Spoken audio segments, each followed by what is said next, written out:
Indiana football news coming out of spring practice is heating up as Curt Cignetti and the players are talking, not just in the microphone, but they are also talking on Twitter as well. Curt Cignetti sent out a fiery tweet on Thursday afternoon or Thursday evening, afternoon, somewhere in that range. I didn't get the exact timestamp on it, but we're going to talk about it. We're going to talk about a couple things with spring practice, and then we're going to talk about Curt Cignetti just absolutely refuting some loser talk behavior that you're going to get from the SEC, because as we know, that's what the SEC does. Dan Lanning said it best. Some programs utilize, I don't have the exact quote. Let me find it. This quote's so good, I got to find it.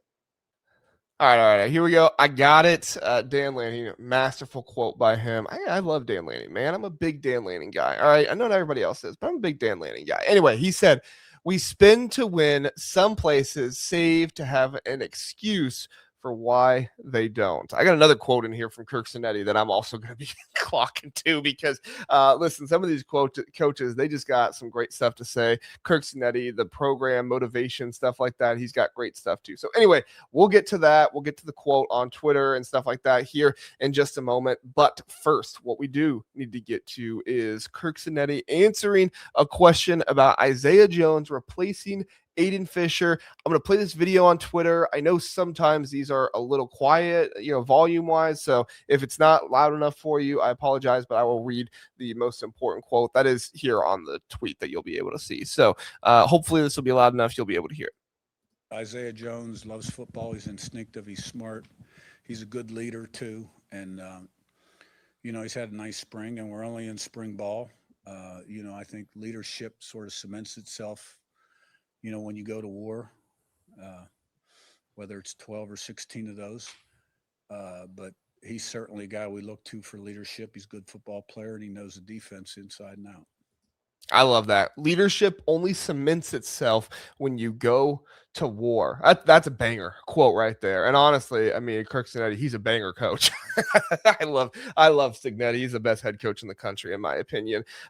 He's just fantastic on the mic, fantastic talking about his players. And Isaiah Jones was a huge guy for the national championship team last year. He got the green dot when Aiden Fisher went out and got injured last season. So he's already got a taste of leadership. And I think, honestly, that's probably what Cignetti is, looking at here a little bit, and probably referencing. He didn't say it outright, at least not in this video. He didn't, but it's probably what he's referencing a little bit here is like, listen, Isaiah Jones, Bones, he has gone to war. He's wore the green dot for us before. He's been the leader out there on the field. Aiden Fisher, fantastic football player, fantastic leader, a guy who got the culture, a guy who bled the culture for Indiana. Now you got Isaiah Jones, Bones coming in as well, coming in to start this season. I mean, he started last season too, but for Aiden Fisher and that Aiden Fisher role, man, I got so much belief in this linebacker crew for Indiana this season. Elijah Hardy is fantastic as well. I don't think he gets enough credit, especially nationally. He doesn't get enough credit. Listen, this is why you come to the Big Ten Huddle, because we actually give credit to the players that deserve it. The national media, they do not give nearly enough credit to some of these guys like Elijah Hardy. Everybody wants to focus on, Fernando Mendoza's gone and this guy's gone. Who do they have back? They got Elijah Hardy back. They got Isaiah Jones back. They got their entire nearly their entire defensive line, and they're super deep at edge this season as well. They got a deep wide receiver room with some breakout candidates in there as well. I did my video on, some of the teams in the ESPN way too early top 25. And like I said, I go through and I read you guys' comments, and I appreciate you commenting. Please let me know on this video your comments as well. But some people saying, yeah, I actually agree with Indiana at 6. They lost a lot of talent. So did everybody else lose a lot of talent too. But who did Indiana bring back? Indiana brought back really good players. Like I said, Isaiah Jones, Elijah Hardy, Tyreek Tucker, Mario Landino. That's what I was trying to remember. Guys on the defensive line, they brought in edge guys as well. Amari Ferrell is back. Jamari Sharp is back there. This is going to be a really good defense again this season. You got AJ Harris battling with Rylan Gandy. And I'm already giving away the next piece here. Let me not give it away too much. Curt Cignetti on Rylan Gandy. Now, this one's a little bit of old news, so I do apologize for not having the most current stuff, but we talked about the Jamari Sharp stuff, which I think deserved to be talked about.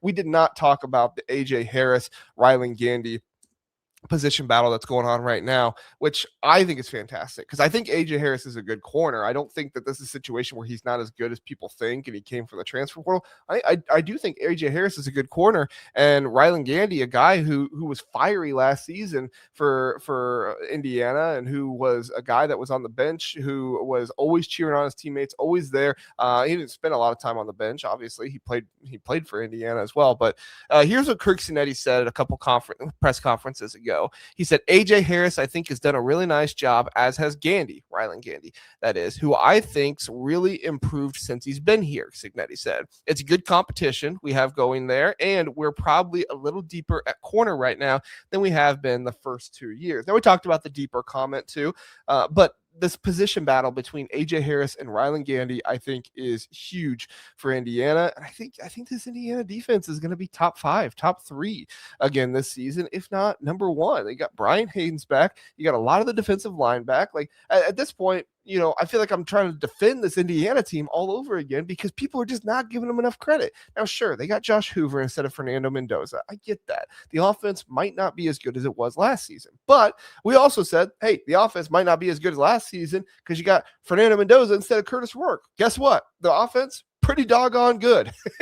It looked pretty good out there. You lose a guy like Omar Cooper Jr., you bring in a guy like Nick Marsh. You lose a guy like like Elijah Surratt, you got a guy like Charlie Becker still coming back. I mean, you got Tyler Morris, some other guys, maybe a little bit of questions with Tyler Morris and some other ones, but this is a wide receiver room that's going to have good wide receivers, and Mike Shanahan is one of the best wide receiver coaches in the business as well. And then on top of the talk of Rylan Gandy, you also had Amari Ferrell, another guy that gets forgotten about far too often.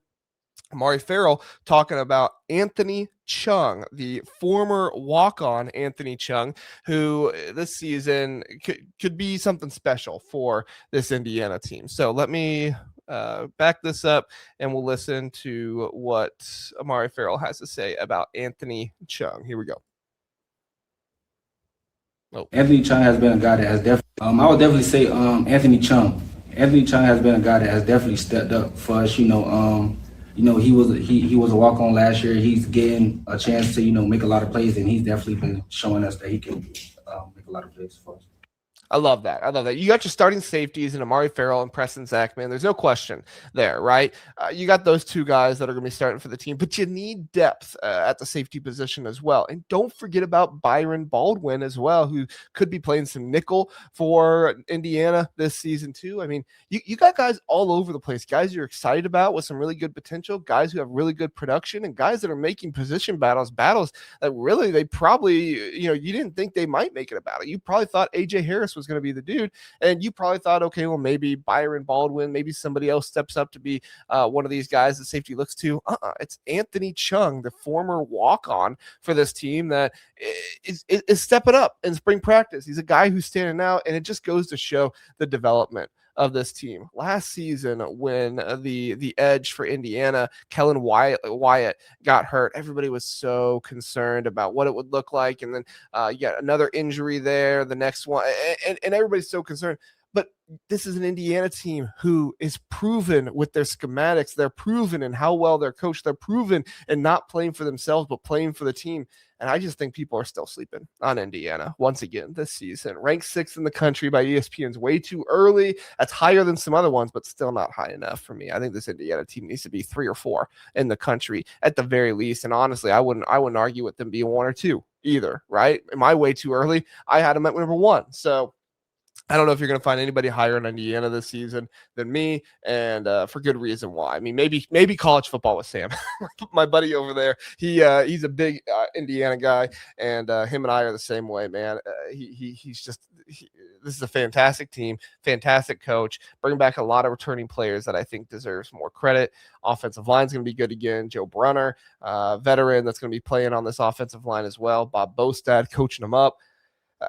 I just don't think that people are giving them enough credit. All right, last thing here, and this is Cignetti sounding off at the Indiana haters, as some people are using NIL for an excuse, but Curt Cignetti will not be having any of it. So Indy Sports here, shout out to Indy Sports.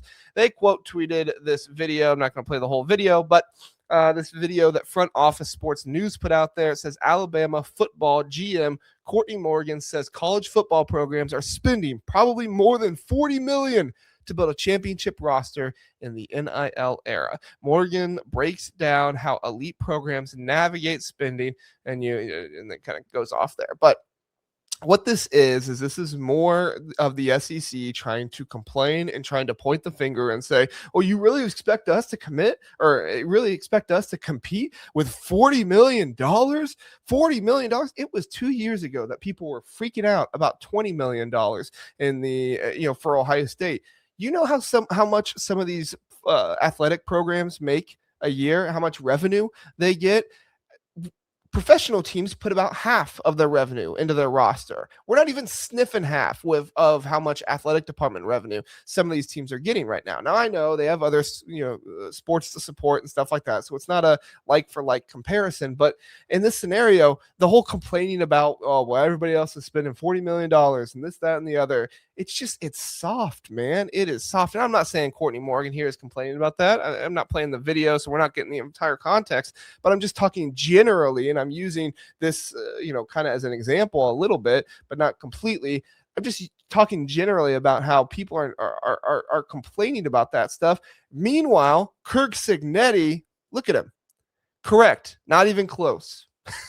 As Indy Sports said, I'm almost 100% certain Indiana did not spend $40 million to win a national championship. Cignetti, correct. Not even close. It was a completely fabricated narrative. It was a completely false narrative last season where people were talking about, Mark Cuban just bought Indiana some super team or whatever. No, they did not. And none of the excuses work together. Indiana bought a super team. Indiana just got a whole bunch of James Madison players. Indiana just went out and got a bunch of 27-year-olds.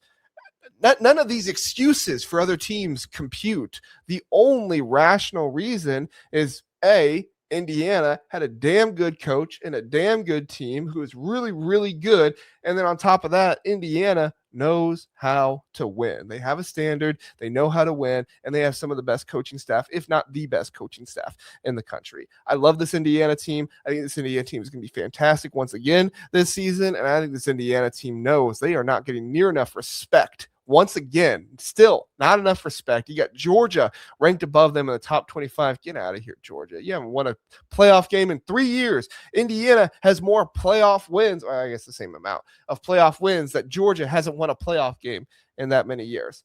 Give me this Indiana Hoosiers team, top 3 team in the country, returning players, a coach who does not care. And he's going to go out there, and he's going to be a beast, and you're going to have beast players on the defense as well. I think this Indiana team is going to be fantastic this season. And if Indiana goes back-to-back, do not be surprised at all. In fact, Indiana right now, we'll go look at the FanDuel odds on Indiana right now.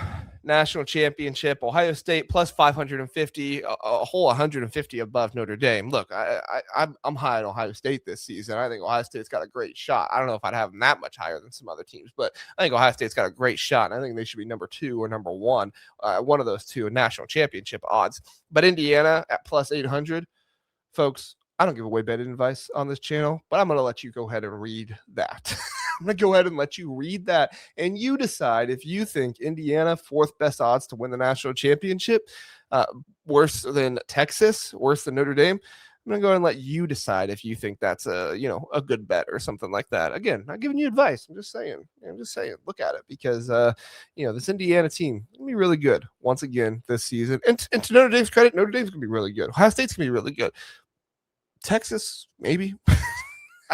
I think Steve Sarkisian is the SEC version of James Franklin.